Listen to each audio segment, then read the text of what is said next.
name is Bobby Mickens. I've just had like a series of events that have kind of led me down this path. My father was 60 when I was born. When I was around 6 years old, he was diagnosed with congestive heart failure. I became kind of his caregiver. He always called me his little nurse. I would set up his little medications and make sure he took them and just kind of watch out for him. I also had a son who was born prematurely at 32 weeks.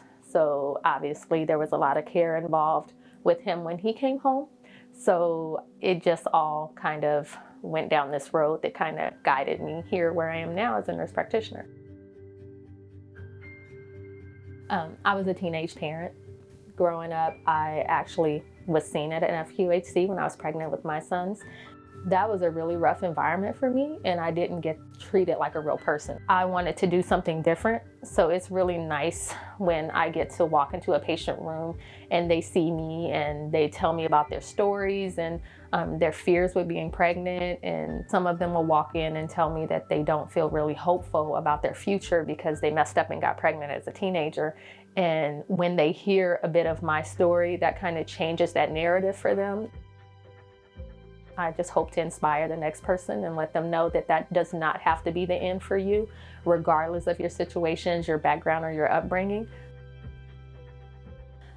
Initially, I wanted to be a labor and delivery nurse. I think that I wanted to get out of the sad side of nursing and get into a more happy space. I would love the fact that I was taking care of people and being there for a special moment and helping the patients with babies. But because I worked with underserved clientele, I felt like I was catching them at the end, when it was kind of too late to do anything about what happened at the beginning of their prenatal care. So I decided to get my bachelor's in nursing and then progress to my master's to become a women's health nurse practitioner.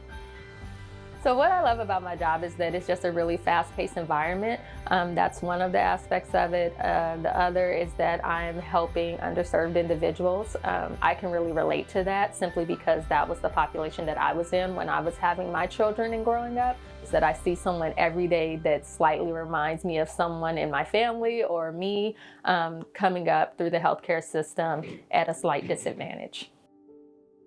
I can walk into a room and I can listen to a baby's heartbeat and I can walk back out and be done with that patient, or I can go in there and ask them how they're doing, how's their family, how are they preparing for their baby, are they excited, and just change that experience for them 100%.